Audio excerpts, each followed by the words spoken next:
Assalamualaikum warahmatullahi wabarakatuh. Kami dari kelompok 6 akan mempresentasikan hasil diskusi kami mengenai chapter 2 dan chapter 3. Kami yang beranggotakan saya sendiri Ilham Aditya. Saya Muhammad Jafri Andrea Alza. Saya Mikael Bapadiwo. Saya Muhammad Syafi Al-Farisi. Inilah presentasi dari kelompok kami. Baiklah, di sini saya Mikael Bapadiwo akan menjelaskan subtema pertama, yaitu adalah bank perlu memikirkan kolaborasi daripada kompetisi, yang dimana kolaborasi antar bank bisa menjadi hal yang sangat bermanfaat. Dengan bekerja sama, bank dapat saling memperkuat kekuatan mereka dan menciptakan solusi yang lebih inovatif dan efektif untuk keuntungan bersama. Ini juga dapat menghasilkan manfaat bagi pelanggan seperti layanan yang lebih baik dan beragam pilihan produknya. Nah, di sini terdapat beberapa keuntungan, antara lainnya yaitu adalah yang pertama inovasi lebih cepat, yang kedua diversifikasi produk dan layanan, yang ketiga efisiensi dari operasional, yang keempat peningkatan keamanan dan keandalan, dan yang kelima adalah akses ke pasar baru. Namun perlu diingat bahwa kolaborasi juga membutuhkan manajemen yang baik, kepercayaan, dan kerangka kerja hukum yang jelas untuk memastikan keuntungan bersama dapat dicapai. Dan subtema kedua yaitu adalah kepatuhan global adalah kunci bagi bank. Itu mengapa? Itu karena membantu bank memenuhi standar regulasi dan hukum yang berlaku dari berbagai yurisdiksi.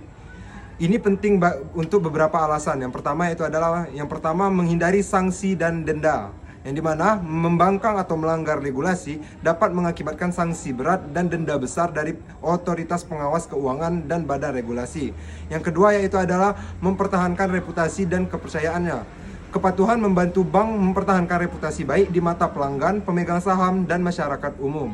Dan yang ketiga adalah mengurangi risiko dari biaya operasional. Dengan mematuhi regulasi, bank dapat mengurangi risiko terkait kegagalan operasional atau tuntutan hukum yang dapat timbul akibat pelanggaran hukum ataupun regulasinya. Dan yang keempat adalah akses ke pasar global. Bank yang mematuhi standar internasional lebih mungkin diterima di pasar global. Mereka dapat beroperasi di berbagai negara tanpa kendala regulasi yang berlebihan. Dan yang terakhir yaitu adalah pengelolaan risiko secara lebih efektif, yang dimana mematuhi regulasi membantu bank mengidentifikasi, mengukur, dan mengelola risiko dengan lebih efektif, sehingga meminimalisirkan potensi dampak negatifnya. Langsung saja kita ke subtema ketiga, yang dimana bank-bank telah meminjamkan modal sepanjang sejarah, termasuk selama abad 21. Pada abad ke-21 ini, praktik peminjaman modal oleh bank tetap menjadi bagian integral dari operasi mereka. Mungkin beberapa hal yang perlu dipahami tentang peminjaman modal oleh bank pada abad ke-21. Yang pertama yaitu adalah kredit konvensional, yang dimana bank-bank masih meminjamkan modal kepada individu, bisnis, dan organisasi lainnya melalui produk-produk seperti pinjaman pribadi, hipotek, kredit usaha, dan pinjaman mobil. Yang kedua yaitu adalah peminjaman korporat, yang dimana adalah bank-bank juga meminjamkan modal kepada perusahaan-perusahaan besar dan koperasi melalui pinjaman korporat. Ini bisa untuk ekspansi bisnis, restrukturasi utang, investasi dalam proyek-proyek besar, atau keperluan lainnya.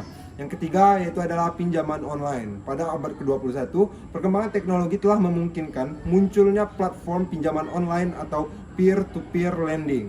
Ini memungkinkan individu atau bisnis untuk meminjam modal langsung dari investor melalui platform daring ataupun dalam jaringan, yang dimana itu mengurangi keterlibatan langsung bank dalam beberapa kasus.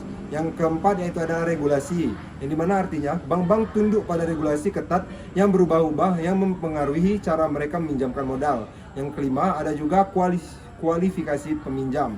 Bank-bank memeriksa kualifikasi peminjam dengan ketat sebelum mereka memberikan pinjaman, yang dimana hal ini termasuk menilai kredit pinjaman, latar belakang keuangan, dan kapasitas untuk membayar kembali utang yang akan dipinjam ataupun modal yang akan dipinjamnya.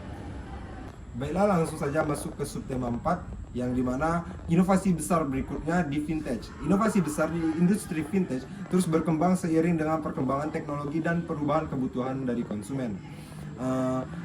Inovasi besar yang mungkin terjadi di masa depan seperti halnya yang pertama itu adalah penggunaan teknologi blockchain, yang dimana teknologi blockchain akan terus berperan penting dalam vintage, terutama dalam meningkatkan keamanan dan efisiensi transaksi keuangan.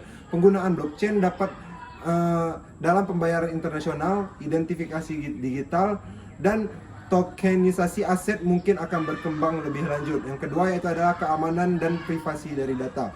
yang dimana keamanan data dan privasi pengguna akan menjadi fokus utama. Kemungkinan adanya inovasi dalam identifikasi biometrik yang lebih canggih, serta teknologi terenskripsi yang lebih kuat untuk melindungi data-data keuangan. Yang ketiga ada juga kecerdasan buatan AI dan pembelajaran mesin. Penggunaan AI dan machine learning akan terus berkembang dalam analisis risiko kredit, pencegahan penipuan, dan rekomendasi investasi, yang dimana algoritma cerdas akan membantu perusahaan fintech dalam memberikan layanan yang lebih baik kepada pelanggan-pelanggannya. Ada juga yang keempat, yaitu adalah pembayaran digital dan mata uang digital. Kemungkinan adanya lebih banyak negara yang merilis mata uang digital resmi seperti Central Bank Digital Currency atau CBDC yang dapat mengubah cara kita bertransaksi dan menyimpan uang. Seperti halnya pada zaman sekarang kita telah menyimpan uang digital seperti contohnya di aplikasi Dana, OVO, dan lain-lain. Mungkin sekian dari subtema saya. Untuk selanjutnya saya akan menjelaskan mengenai perkembangan raksasa teknologi menjadi bank, non-bank, dan non-bank. Perkembangan raksasa teknologi menjadi bank dan non-bank merupakan tren yang pernah menjadi topik diskusi beberapa tahun terakhir. Beberapa perusahaan seperti Amazon, Google telah memasuki industri keuangan dengan menyediakan layanan seperti pembayaran digital, kartu kredit, dan pinjaman. Namun perlu dicatat bahwa adanya regulasi dan aturan terkait dari industri teknologi. Banyak negara memperketat peraturan yang mengatur ke lembaga keuangan dan perusahaan harus mematuhi peraturan-peraturan tersebut. Selain itu, adanya isu privasi dan keamanan data menjadi perhatian utama bagi perusahaan teknologi dalam mengakses keuangan. Perkembangan ini juga dapat memberikan peluang baru dalam hal inovasi dan layanan keuangan dan aksesibilitas bagi pengguna, tetapi diimbangi juga dengan perlindungan konsumen yang memadai. Untuk materi selanjutnya yaitu cara membina komunitas fintech yang baru. Langkah yang menarik untuk membina komunitas fintech adalah dimulai yang pertama yaitu didefinisikan tujuan fokus komunitas. Tentukan tujuan utama komunitas fintech Anda, apakah itu untuk berbagi pengetahuan tentang teknologi keuangan, memfasilitasi kolaborasi startup fintech, atau memberikan pendidikan. Yang kedua yaitu identifikasi target audiens. Siapa yang ingin Anda sasar dengan komunitas ini? Apakah pengusaha fintech, pengembang, perangkat lunak, investor, atau pengguna akhir? Yang ketiga yaitu pilih platform komunitas.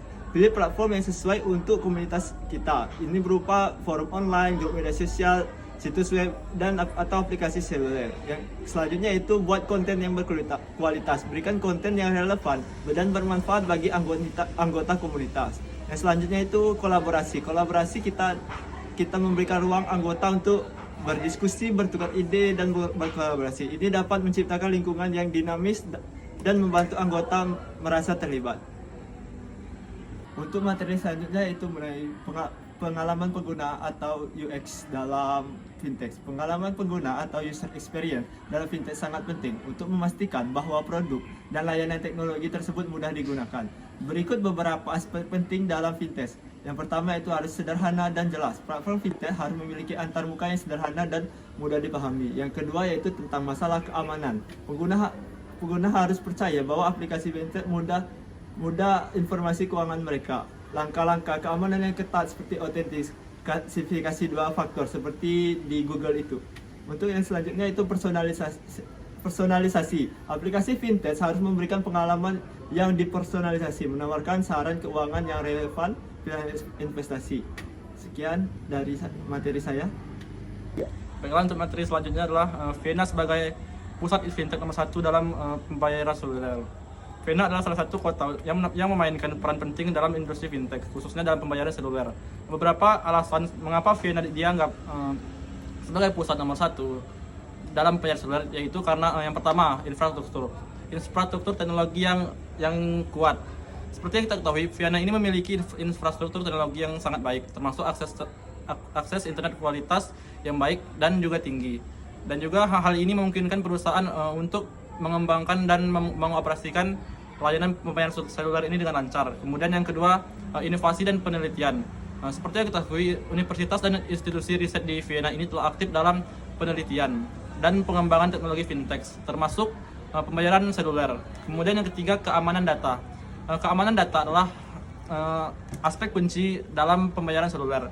Vienna dikenal memiliki standar keamanan yang tinggi dan peraturan yang ketat terkait peraturan terkait dengan perlindungan data, memberikan kepercayaan kepada pengguna dalam menggunakan layanan fintech.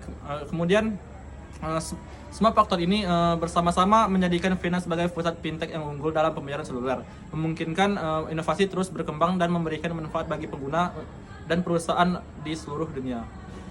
Baiklah, untuk materi selanjutnya adalah ekosistem finansial teknologi fintech di India. Baiklah, seperti yang kita ketahui, ekosistem finansial teknologi di India ini telah berkembang sangat pesat dalam beberapa tahun terakhir ini. Beberapa poin penting fintech di India ini meliputi yang pertama, pertumbuhan pesat. Di India telah menjadi salah satu pasar fintech terbesar di dunia. Berbagai perusahaan fintech India ini telah berhasil mengumpulkan investasi besar dan memperluas jangkauan mereka. Kemudian yang kedua, pembayaran digital. Pembayaran digital adalah salah satu segmen terbesar dalam fintech India ini. Aplikasi seperti PhonePe dan Google Play telah mendominasi pasar pembayaran digital dengan menawarkan berbagai pelayanan, termasuk pembayaran tagihan, transfer uang, dan pembelian online. Kemudian yang ketiga adalah peminjaman peer-to-peer atau P2P. P2P lending telah menjadi alternatif penting untuk pinjaman tradisional di India. Platform seperti Ending.Card, First10, dan Kiva India memungkinkan pinjaman antara individu dan usaha kecil. Baiklah, untuk materi yang terakhir yaitu Singapura telah menjadi pusat fintech yang signifikan untuk Asia Tenggara. Baiklah, seperti yang kita tahu, Singapura ini telah menjadi pusat fintech terbesar yang signifikan untuk Asia Tenggara dengan beberapa alasan yang utama. Yang pertama, regulasi progresif. Otoritas Moneter Singapura atau MAS telah menerapkan regulasi yang progresif yang mendukung inovasi fintech. Mereka telah meluncurkan berbagai inisiatif seperti lisensi dan khusus untuk perusahaan fintech dan sandbox regulasi untuk menguji produk baru dengan lebih fleksibel. Kemudian yang kedua ada infrastruktur teknologi. Singapura memiliki infrastruktur teknologi yang canggih dan koneksi internet yang kuat. Hal ini memudahkan perusahaan fintech untuk mengembangkan aplikasi dan layanan mereka dengan sangat baik. Kemudian yang ketiga, akses ke modal. Singapura telah menarik perusahaan fintech dengan akses yang lebih mudah ke modal dan pendanaan. Banyak investor dan modal ventura terkemuka berbasis di sana. Semua faktor ini telah menjadikan Singapura sebagai pusat fintech yang menonjol untuk Asia Tenggara dan pusat penemuan teknologi keuangan yang terus berkembang. Baiklah, kali ini saya akan menjelaskan materi selanjutnya, yaitu tentang LA Friend Fintech Connection. LA Friend Fintech Connection ini adalah cara tahunan yang bertujuan untuk mempromosikan kolaborasi antara perusahaan fintech Prancis dan mitra internasional, terutama di Amerika Serikat. Acara ini bertujuan untuk memfasilitasi pertukaran ide, peluang investasi, dan kerjasama bisnis di antara pelaku industri fintech dari kedua negara.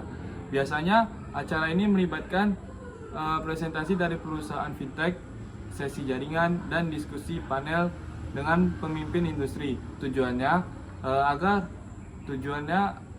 agar membangun jaringan dan hubungan bisnis antara Perancis dan Amerika Serikat dalam dunia fintech. Untuk informasi terbaru tentang acara ini, materi selanjutnya tentang Luxembourg, pusat fintech masa depan. Luxembourg memang telah menjadi salah satu pusat fintech yang berkembang pesat di Eropa. Negara ini menawarkan berbagai keuntungan bagi perusahaan fintech, termasuk lingkungan bisnis yang ramah, regulasi yang inovatif, akses ke pasar Uni Eropa, dan infrastruktur teknologi yang baik. Selain itu, Luxembourg juga memiliki sektor perbankan dan keuangan yang kuat dan mendukung pertumbuhan industri fintech. Banyak perusahaan fintech internasional telah mendirikan kehadirannya di Luxembourg untuk memanfaatkan keunggulan ini. Hal ini membuat negara ini menjadi salah satu pusat penting di masa depan industri fintech di Eropa. Baiklah, saya akan mempresentasikan materi selanjutnya, yaitu tentang perjalanan menuju ekosistem fintech terakreditasi di Belanda. Perjalanan ini melibatkan sejumlah perkembangan dan inovasi beberapa, dan berikut beberapa poin penting dalam perkembangan fintech di Belanda adalah yang pertama, regulasi yang didukung. Pemerintah Belanda telah bekerja untuk menciptakan lingkungan regulasi yang mendukung pertumbuhan fintech. Otoritas Pengawas Keuangan Belanda atau Autoriteit Financiële Markten, bisa disebut juga dengan AFM, dan Otoritas Pengawas Sektor Keuangan The Netherlands Bank DNB telah berperan dalam mengatur industri ini. Yang kedua, kolaborasi dengan bank tradisional. Banyak perusahaan fintech di Belanda telah bekerja sama dengan bank tradisional untuk mengintegrasi layanan mereka dalam ekosistem perkembangan yang lebih besar.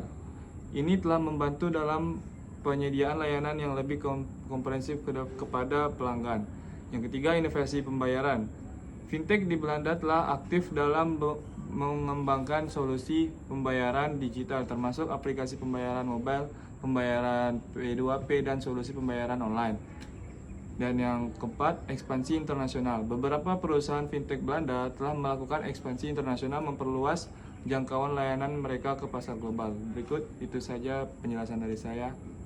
Sekian presentasi dari kelompok kami. Saya akhiri. Wassalamualaikum warahmatullahi wabarakatuh. Terima kasih.